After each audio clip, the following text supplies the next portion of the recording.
Un país con libertad económica, democracia política y seguridad jurídica. Aquí se habla libertad con Víctor Maldonado. Solo por rcr.tv, la radio que se ve.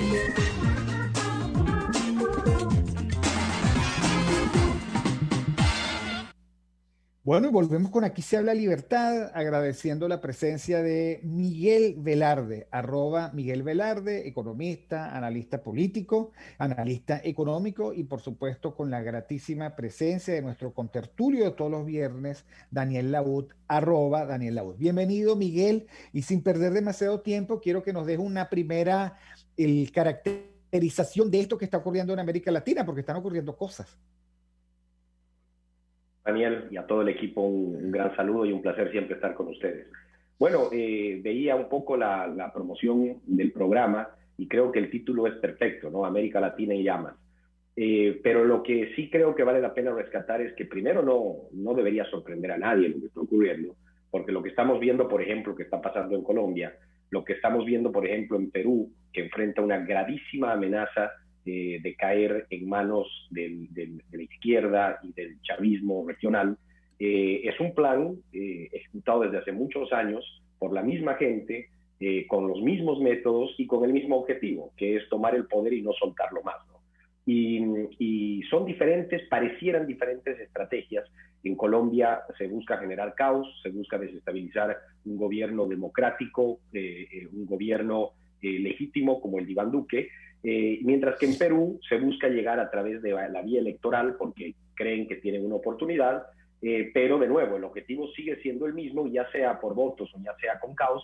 Lo que buscan es llegar al poder, apropiarse de este y no soltarlo más. Tampoco sorprende que tanto en Colombia, quienes están generando en este momento caos en las calles, como en Perú, el candidato Pedro Castillo, tienen el apoyo del régimen venezolano, tienen el apoyo del partido de Evo Morales en Bolivia y más, tienen el apoyo también, seguramente, aunque no lo hacen tan explícito, de Nicaragua, y el mismo grupo que afortunadamente acaba de ser derrotado en Ecuador, que es el correísmo.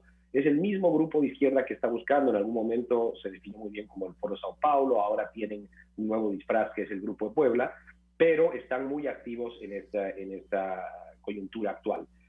Preocupa porque obviamente han demostrado ser muy eficaces en sabotear, en incendiar los países, y después también quienes los enfrentan a veces han demostrado sus debilidades al hacerlo justamente. Hay que ver qué pasa en los próximos días en Colombia. Yo soy un poco más optimista en relación a Perú y después podemos, si quieren, analizar los números. Recuerdo que días antes de la elección en Ecuador, de la segunda vuelta, cuando todo el mundo le daba la victoria fácil, entre comillas, a Arauz, porque algunas encuestas incluso lo mostraban con 10, 12 puntos de ventaja, yo me animé a decir una semana antes de que lo importante, y ustedes saben eso mejor que yo, de una encuesta no es leer la foto, sino ver la película y ver no tanto el número final, sino la tendencia. Y había una tendencia interesante donde era Guillermo Lasso el que había agarrado impulso, mientras Arauz se había quedado un poco estancado, arriba en los números, pero estancado. Estoy empezando a ver por los números de hoy, de la última encuesta de datos en Perú, que lo mismo está ocurriendo en Perú, que si bien Pedro Castillo sigue liderando las encuestas, lo hace cada vez con menos diferencia, y tengo la impresión, cuando todavía faltan casi 5 semanas para esa elección, tengo la impresión de que Keiko Fujimori estaría empezando a agarrar un buen ritmo que le permitiría ser ella quien logre la victoria en la segunda vuelta del 6 de junio. Profesor Laud, turno al bate. Bueno, a mí me pasa muy parecido que la apreciación que tiene Velarde, y de paso lo saludo, ¿no? Porque tengo bastante tiempo que no hablo con él. Estoy bastante de acuerdo con él, aunque yo creo que la posibilidad de que gane eh, este, eh, la señora Fujimori en el Perú, me suena bastante probable, ¿no? Lo que no estoy es tan optimista, ¿no? O sea, en el sentido de que ahí me parece, y me van a perdonar la expresión, me parece que salir de Guatemala para entrar en Guatepeor, ¿no? O sea, creo que tanto una como el otro son tienen sus debilidades, pues, ¿no? Eso sí, el caso me parece que el caso de la señora Fujimori es un poco más sensato que, que, que el del otro candidato, y en el caso de Colombia, yo estoy bastante pesimista, ¿no? Porque de hecho se nos olvida que parte del problema que se generó en Colombia, parte del intento de elevar los impuestos, porque fue una propuesta de elevación de la tributación por parte de Duque, y por supuesto eso fue aprovechado como excusa para hacer todo este desastre que ocurrió en nuestra vecina Colombia. Y creo que los países de Latinoamérica tienen que repensar esa forma de entender el fisco como un barril sin fondo en el cual todos los contribuyentes tienen que poner dinero, así el dinero no exista. ¿Okay? Porque creo que la tributación en Latinoamérica en general es demasiado elevada para que sean, porque somos países subdesarrollados, porque somos países que no hemos llegado a tener ni siquiera un nivel de desarrollo decente como para que nos cobren los impuestos que nos están cobrando. Entonces, por supuesto, no es tampoco el motivo para hacer el desastre que ocurrió en Colombia, ¿okay? Pero es un punto de reflexión, pues, que tenemos que tomar todos los latinoamericanos, ¿no? ¿Okay? Ahora, en la cuestión social, yo estoy bastante pesimista con el caso colombiano, ¿okay? Bastante más pesimista que en el Perú, porque Perú tiene ¿cómo se llama? Sus ventajas económicas que las sabe aprovechar y que lo han hecho subsistir en los últimos 20 años, ¿no? O sea, el Perú de hoy no es el Perú de los años de principios o sea, de finales del siglo XX, ¿okay? El Perú de hoy es un Perú dinámico y un Perú que crece y que brinda futuro a sus ciudadanos, pues. Sí, yo fui el primer sorprendido, aunque Perú viene dando traspiés hace un tiempito, ¿no? Muy probablemente, digamos, por la atomización de la oposición política y la forma como entre los partidos se tratan y se desguazan en el Parlamento. Ahora, Miguel, eh, de estas cosas yo rescato que tú dices, bueno, ¿cómo nos vamos a sorprender? Ahora, lo que yo pregunto es, ¿cómo es posible que los países y los gobiernos, visto Chile, visto Ecuador, o sea, habiendo visto que hay una amenaza real que se llama la brisa bolivariana, ¿ok? Que es esta confabulación de intereses que intervienen los otros países, que hacen guerras de última generación, el que utilizan y logran intoxicar a la opinión pública a través de las redes sociales, que tratan de imponer su criterio. De las cosas más vergonzosas, por cierto, esa declaración del sistema de Naciones Unidas en Colombia, totalmente sesgado, o sea, casi que tirando en la picota al gobierno. Ahora, ¿cómo es posible que los gobiernos no sean capaces de anticipar un conjunto de medidas que puedan ponerle fin y coto a esta circunstancia? Está más que probado, creo que uno no aprende hasta que no se le incendia el propio jardín, incluso cuando el jardín y la casa del vecino de al lado está en llamas. Eso es realmente, pareciera incomprensible, pero cada vez vuelve a ocurrir lo mismo. Y esto ha pasado incluso hace más de 20 años con la propia Venezuela, cuando las voces que alertaban sobre la injerencia cubana y algunos intereses eran vistas como radicales, como desconectadas de la realidad. Nunca uno quiere aceptar que en su casa todo es tan malo como al lado, hasta que es evidentemente malo. Y después ha pasado en Bolivia, ha pasado en Ecuador, ha pasado en Argentina, sigue pasando. Yo, además de mandarle un abrazo grande también, porque es un gusto ver a Daniel hoy, también estoy de acuerdo con lo que él dice, pero yo creo que la gran mayoría hasta de los peruanos está de acuerdo con lo que él dice. Incluso me animaría a decir que hasta la campaña de Fujimori está de acuerdo con esa idea y le están tratando de aprovechar. Es decir, va a ser difícil convencer de que la candidatura o la presidencia de Fujimori es buena. Vamos a tratar de explicar por qué es menos mala que la candidatura o la posible presidencia de Castillo. Y así lo están viendo los peruanos. También mencionaba Daniel, y tú también, Víctor, que es muy importante, que no podemos olvidar que Perú, y en eso ha sido único en la región, ha pasado por la caída de muchos presidentes sin que necesariamente caiga todo el sistema. Y eso habla muy bien, uno, de la institucionalidad de ese país, y también habla bien de su musculosa clase media, una clase media consumidora, una clase media que siempre ha buscado preservar su posición económica antes que dejarla arrastrar por el problema político. Ahora está en su prueba de fuego. Vamos a ver si es esa misma gran clase media, sobre todo concentrada en Lima, pero también en otros lugares del interior de Perú, que busca el voto para preservar lo que han logrado en su economía, con altos y bajos, pero con relativa estabilidad. Yo creo que eso también se está analizando en Perú. Quizá desde afuera vemos que la mayor amenaza para Perú es la llegada del castrochavismo al poder, porque sabemos todo lo que eso significa a todo nivel. Sin embargo, creo que el mensaje que más directamente puede llegar al votante peruano no es el político, sino el económico, y la amenaza que representa a ese comerciante que por ahí va a perder su comercio, a ese empresario que por ahí va a perder su inversión, o incluso a ese trabajador que va a ver diluirse su moneda o que va incluso llegar a perder su empleo.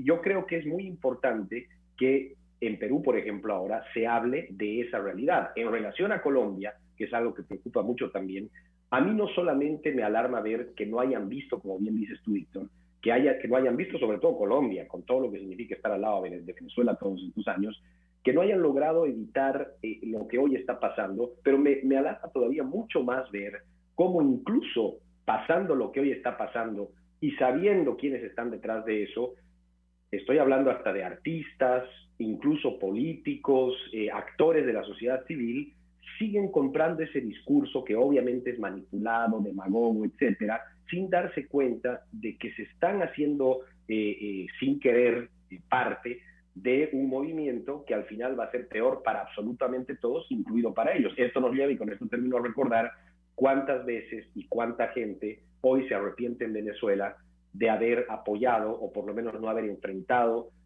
claramente a quienes hoy detentan el poder allá.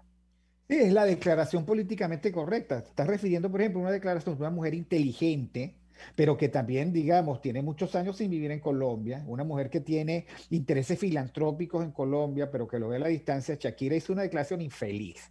Y es la última declaración infeliz de centenas de declaraciones infelices que han pasado por América Latina, de los notables, los influencers, los intelectuales, los maestros, qué sé yo, los profesores, tratando de ser atinados dentro de lo políticamente correcto.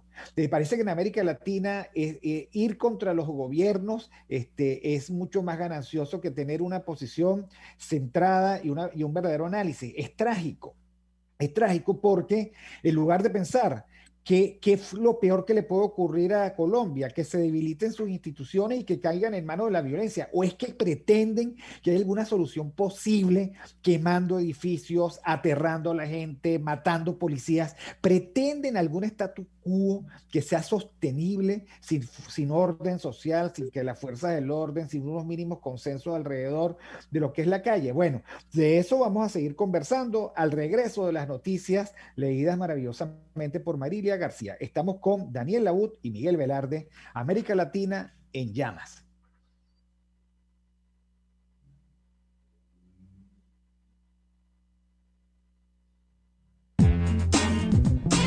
Aquí se debaten temas de interés nacional e internacional. Aquí se habla libertad con Víctor Maldonado.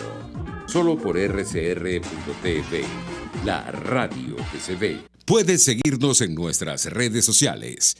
En Twitter, @RCR750, la radio que se ve. Mis amigos, una empresa comprometida y responsable con su personal es una empresa segura, y Produzca es la compañía pionera en Venezuela que ofrece la mayor cantidad de equipos de comprobada calidad para garantizar la seguridad integral de toda la nómina industrial de cualquier empresa. El catálogo de Produzca es inmenso, todo tipo de guantes, cascos, accesorios y productos varios de protección para tu personal. Conoce más de Produzca en www.produzca.com. Produzca, seguridad en tu empresa de los pies a la cabeza. Moisés Naim en Efecto Naim. Hola, soy Moisés Naim desde Washington. Conéctese a rcr.tv. También nos puede seguir por @Efecto Naim en Twitter. Y estamos en Facebook y en Instagram. Y no olvide que puede disfrutar todos los contenidos del programa cuando usted quiera, suscribiéndose a nuestro canal de YouTube. Nos vemos en la radio. Los miércoles y viernes a las 7 de la noche. Solo por RCR 750 AM. Pluralidad contigo. Respeto contigo. Responsabilidad contigo. Libertad contigo. Estamos contigo y punto. De lunes a viernes a la 1 de la tarde. Contigo. Solo por RCR 750 AM. Porque lo bueno une. Informe RCR presenta titulares. 6 niños fallecieron en las últimas semanas en el Hospital JM de Los Ríos por falta de trasplante de riñón. Régimen de Maduro modificó providencia que exige a las ONG inscribirse en la Oficina contra el Terrorismo. INAME prevé que para este viernes se registren lluvias y cielo nublado en gran parte del país. Copa Airlines amplió sus operaciones aéreas entre Panamá y Venezuela. En internacionales, Japón amplió estado de emergencia por coronavirus hasta el 31 de mayo. Argentina espera vacunas de AstraZeneca en medio de rebrote de casos por COVID-19. Y en los deportes, el Gran Premio de Fórmula 1 de Mónaco, previsto para el próximo 23 de mayo, se celebrará con un aforo del 40%. A esta hora les narró Marilia García. Sigan disfrutando de la programación de su RCR.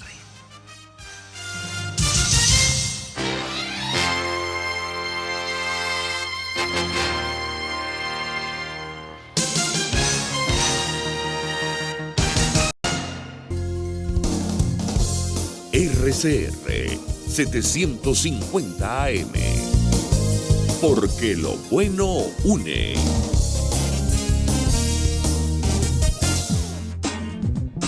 Ideas para alcanzar un país con libertad económica, democracia política y seguridad jurídica. Aquí se habla libertad con Víctor Maldonado.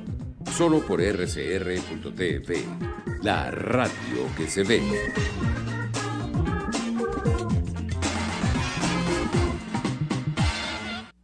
Continuamos con Aquí se habla libertad. América Latina en llamas. Ahora, por más que uno, digamos, no quiera ni siquiera oler el incendio que hay en el jardín vecino, algo de humo se mete en los pulmones, profesor Laud. Por supuesto que nosotros los liberales no somos profiscales, y la verdad es que usted lo dice con muchísima claridad. En América Latina lo que no es fiscal es para fiscal, pero siempre hay una buena oportunidad y siempre es buena la ocasión para aumentar los impuestos y para hacer de las empresas unas imposibilidades y de los ciudadanos, bueno, además unas personas preocupadas y angustiadas constantemente por pagar el impuesto, el parafiscal, etcétera. Ahora, ¿a usted no le parece, profesor Laud, que si había un mal momento para hacer una reforma fiscal era en medio de esta pandemia terrible, con pérdidas de comercio, con pérdidas de empleo, con esta angustia constante porque los empleos escasean y por supuesto el ingreso de la familia se ha visto limitado, sobre todo en países como los nuestros, con un sector informal brutal? La gente tiene que salir a la calle a trabajar y sucede que las calles están confinadas y vacías. Sí, bueno, fíjate que Colombia tiene impuestos muy elevados, ¿no? Claro, la base de tributación en Colombia no es muy amplia, ¿no? Y parte de la reforma que propuso el presidente Duque fue ampliar la base imponible, ¿no? O sea, buscar que aquellos que no pagan impuestos en este momento empiecen a pagarlo, ¿no? Pero resulta que los que no pagan impuestos, y eso va entre comillas, sí pagan impuestos, ¿no? Porque el IVA es un impuesto que se recauda a todo el mundo, ¿no? Y el IVA es un impuesto que irremediablemente te reduce tu capacidad de compra, porque tú lo entiendes cuando vas al mercado y traes tus bolsas, y tú entiendes en el caso venezolano que pagaste 16% de más y trajiste el 80 y tanto por ciento menos que pudiste haber comprado el 100% y no lo compraste porque tenías que pagar un impuesto, ¿no?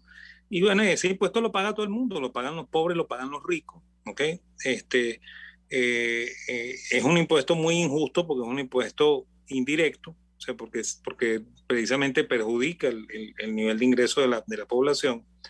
Y pero el impuesto sobre la renta no abarca todas las capas de la sociedad, y la idea de Duque era hacer que el impuesto sobre la renta empezara a abarcar otras capas de la sociedad, ¿no? Y yo ahí empiezo a pensar que nuestros gobernantes, ¿okay?, influidos por lo que pasa en los países desarrollados, ellos creen que eso afecta solamente a los ricos y que no afecta a los pobres, y eso es un error gravísimo, ¿no? Y eso es lo que a mí siempre me preocupa, ¿no? Porque precisamente los ricos son los que de alguna manera, a veces indirecta, ¿okay?, producen más riqueza, ¿no? Porque si el rico no invierte, ¿okay?, suponiendo que no invierta, igual si yo le creo los mecanismos para que él deje su dinero en Venezuela, ¿okay?, o en el país en el que ese rico reside, pongo el rico entre comillas, esa presencia de ese dinero allí sirve para financiar a las personas que pueden generar riqueza, ¿no? Y una de las cosas que nuestros políticos no entienden, ¿okay?, y que yo rezo porque algún día algún político en Latinoamérica lo entienda, y sobre todo en Venezuela, que cuando tú bajas la tributación, cuando tú bajas la tarifa de impuestos, ¿okay?, el porcentaje de impuestos, tú recaudas más, ¿okay?, porque efectivamente se genera mucha más riqueza, ¿okay? Eso produce muchísima más base de recaudación, ¿okay? Y además de eso, ¿okay?, eliminas la evasión, ¿okay?, porque una tasa muy alta de impuestos, como el caso venezolano, aunque recientemente yo oí en una conversación que era 14%, eso es falso, ¿no? Totalmente o sea, falso. Aquí hay gente que paga, personas naturales que pagan un impuesto equivalente al 30% de su ingreso. Eso no tiene sentido, ¿ok? Entonces, si tú tienes esa tarifa tan alta, esa tasa tan alta, eso provoca ese es el mejor estímulo para que tú evadas impuestos, pues para que tú le juegues trampa al fisco, ¿no? Y eso se hace evidente, por ejemplo, en España. Pues en España las tasas de impuestos son demasiado excesivas, ¿no? Y por eso es que cada rato hay escándalos con la misma Shakira, ¿okay?, acerca de que evadió impuestos, ¿no? Y todo el mundo evade impuestos. ¿Y por qué evaden impuestos? Porque esos impuestos son impagables, pues. O sea, las sociedades no tienen cómo soportar eso, ¿no? Y ojo, estamos hablando de España, que no es tampoco un país desarrollado, pero está mucho más desarrollado que nosotros, pues. ¿Ok? O sea, es absurdo cobrarle a una persona natural 30, 40, 50% de su ingreso en impuestos. O sea, mira, en la Edad Media, ¿ok?, los reyes no se atrevían a subir el impuesto por encima del 10%, ¿no? Yo siempre cuento en mis clases una anécdota, porque Carlos V se le ocurrió poner el quinto real, ¿no?, el bendito 20% de impuesto, ¿no? Y el día de la fiesta ¿cómo se llama? De la fiesta de Santiago en Galicia, ¿okay?, él fue a la misa en la iglesia de Santiago, ¿okay?, y el pueblo lo sacó abuchándolo, ¿okay?, a Felipe II. O sea, el pueblo no aceptaba el 20% de impuestos. Y por supuesto, después de eso, Felipe II tuvo que hacer exoneraciones y decirle a la gente, bueno, está bien, usted no pague el 10, no pague el 20, pague el 10, pues, ¿ok? ¿Por qué? Porque una tasa del 10%, incluso homogénea para todo el mundo, es mucho mejor para recaudar y para que el gobierno funcione de una manera adecuada. Yo no entiendo esa voracidad fiscal de nuestros gobiernos, ¿okay?, visto que nosotros somos un país subdesarrollado, pues, ¿okay? bueno, ahí esa es mi gran inquietud, pues, o sea, mi gran inquietud con respecto a esto en materia económica es que nosotros somos, o sea, nosotros nos creemos países desarrollados y nos creemos que tenemos que tener economía del bienestar y gastar a manos llenas, ¿okay? Como si nuestro gobierno fuera el gobierno de Suecia o de Noruega, ¿okay? Cuando nosotros no alcanzamos a ser ni un país africano, pues, ¿okay? Bueno, y de hecho, aún en los países desarrollados, Miguel, por primera vez crece el desempleo en mucho tiempo en Estados Unidos, ¿no? No logran generar empleos suficientes. Y ese es el primer llamado a Biden a que deje de ser tan provincialista y hacer el milagro de los impuestos. Para él todo es un impuesto, ¿no, Miguel? Datos que se publican hoy, por ejemplo, en relación a lo que dices, ¿no? Al decepcionante crecimiento en el empleo, porque se esperaba un mejor número, obviamente tiene un impacto inmediato en la bolsa, en las acciones de las empresas, en el país en general. Quizá mucha gente no logra hacer la relación de cómo estos datos que creen que están solamente en Nueva York terminan reflejándose en la mesa de cada trabajador, en sus propios ingresos. Es una situación preocupante porque también lo habíamos advertido, lo hemos conversado contigo, Víctor, en oportunidades anteriores, de cómo la pandemia económica iba a ser quizá igual o peor que la propia pandemia sanitaria, con efectos tremendos en la gente, si es que no se manejaba de manera apropiada la crisis de salud. Y la verdad es que ni siquiera en medio de la crisis, o sea, al principio de la pandemia, que se podía hasta justificar, era sorprendente, nadie lo esperaba, en un tema mundial, pero después también hasta los procesos de vacunación, y ahí Daniel menciona bien sobre los grandes desafíos que tiene nuestra región, que no es lo mismo que Estados Unidos o Europa, y se están manejando muy mal, se está haciendo más larga de lo que debería ser la pandemia, se están haciendo más estrictos y más largos de lo que debían ser las restricciones, los aislamientos, las cuarentenas, y eso está teniendo un efecto devastador en las economías. Y recién vamos a estar en el ojo del huracán de esa pandemia económica en un tiempo, cuando veamos que si para Estados Unidos la recuperación de la post-pandemia está siendo más compleja de lo que ellos mismos esperaban, no quiero ni imaginar lo que va a hacer poner a nuestras economías de pie y volver a generar ese motor económico que se transforme en generación de empleos, en una vida digna para nuestros ciudadanos. Es preocupante porque Estados Unidos y Europa tienen un músculo económico financiero inmensamente mayor que el de nuestros países, y ni siquiera vale la pena ahondar en los detalles de lo que son países como Venezuela y como algunos otros de la región, que incluso antes de la pandemia ya estaban viviendo una crisis muy compleja en materia económica y social. Bueno, quería preguntarte precisamente por la gradación en América Latina, Miguel, porque antes América Latina era un continente como más homogéneo, pero ahora tú tienes razón, Venezuela no tiene nada que ver, ni siquiera con Nicaragua, con Colombia, con Ecuador, Perú. Yo me imagino que la izquierda va por lo suyo, que es a saquear las reservas internacionales de un país que se ha comportado con bastante disciplina, o con Argentina. O sea, hay como que varias realidades latinoamericanas, y uno podría decir, bueno, allí donde la izquierda tocó suelo, devastó. Allí donde todavía las instituciones están dando la batalla, la cosa se mueve. Y allí donde no ha tocado suelo la izquierda, los países lucen como mucho más prósperos, ¿no?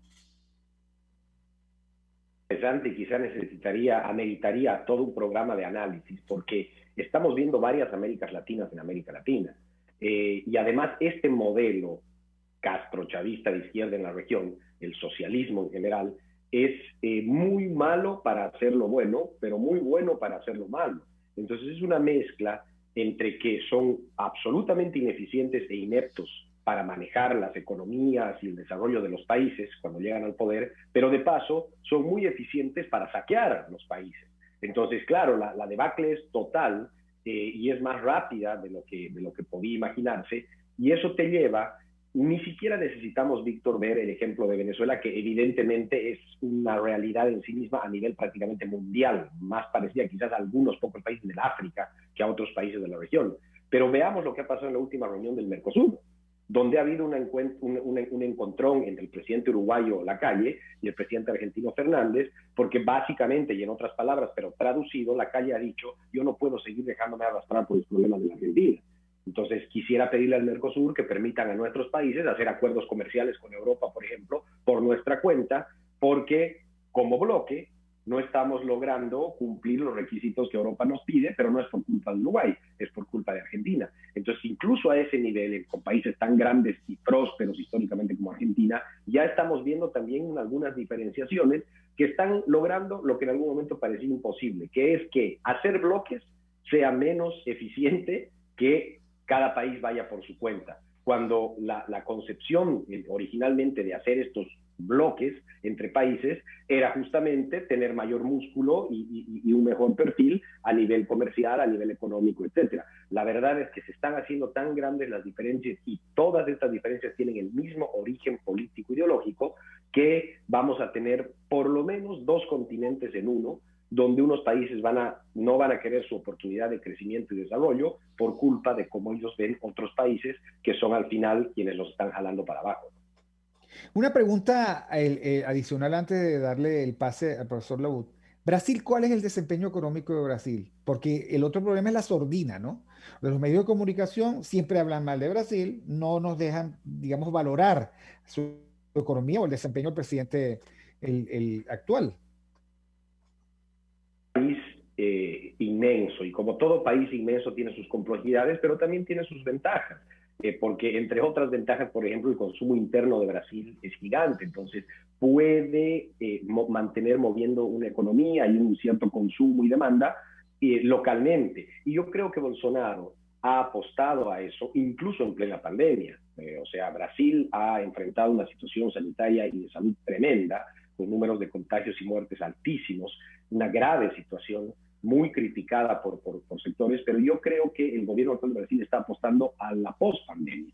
Y ahí veremos seguramente si es que ha tenido o no razón a nivel económico. No quiero entrar en el debate si justificaba o no justificaba, pero hay una realidad, y es que el gobierno de Brasil ha apostado a asumir un número de contagios y de muertes grandes, mayores a los que podía haber tenido si es que decretaba cuarentenas y aislamientos, pero para no sacrificar el plan económico que desde un principio, con el nombramiento de Guedes del Ministerio de Hacienda de Brasil, habían apostado como su principal bandera de la gestión de Bolsonaro, que es el tema económico.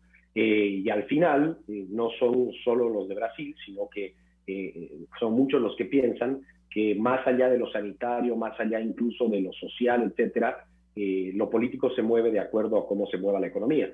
Y veremos si es que le da o no resultado a Brasil, que tampoco falta mucho tiempo para que tenga que enfrentar unas nuevas elecciones presidenciales. Así es, y bueno, y cuando pase la pandemia, la verdad es que la gente no va a querer recordar nada de la pandemia. O sea, así también responden los ciudadanos. Profesor Labut, aprovechando que usted es historiador, hace poco vi en una cuenta de Twitter que Guyana, nuestro vecino desconocido, yo creo que los venezolanos no sabemos que tenemos un vecino, no tenemos cómo calibrar, cómo caracterizar al vecino desconocido Guyana. Ese siempre fue en la mente de uno un territorio con rayitas, porque era el territorio en reclamación. Ahora, Guyana es el país con mejor desempeño y más calidad de vida en este momento en América Latina. ¿Por qué los venezolanos siempre hemos estado de espaldas a eso y no hemos más bien aprovechado la oportunidad de tener un vecino allí para construir desarrollo? Bueno, yo creo que eso tiene que ver con que hay una selva que nos separa, ¿no? O sea, el Guyana es un territorio que precisamente la mitad que nosotros estamos reclamando, que es un poco más de la mitad del territorio de Guyana, es selva, ¿no? ¿Okay? Entonces, esa selva probablemente nos separa, ¿no? ¿Okay? Además, nos separa el idioma, ¿no? Ellos hablan inglés y nosotros hablamos español, ¿no? Y hay otra cosa que naturalmente nos separa, que probablemente quienes sientan algún espíritu muy nacionalista probablemente se van a molestar conmigo, es que precisamente esa separación de idiomas hace que el guyanés no se sienta venezolano y que no sienta que él tenga que devolvernos ese territorio a nosotros, pues. Entonces, ese es el principal obstáculo que hay entre ellos y nosotros. La otra es que los gobiernos no han sido muy amistosos, ¿no? Porque precisamente el que Venezuela esté reclamando casi más de la mitad del territorio de Guyana hace que los gobiernos guyaneses nos vean como enemigos, pues, ¿ok?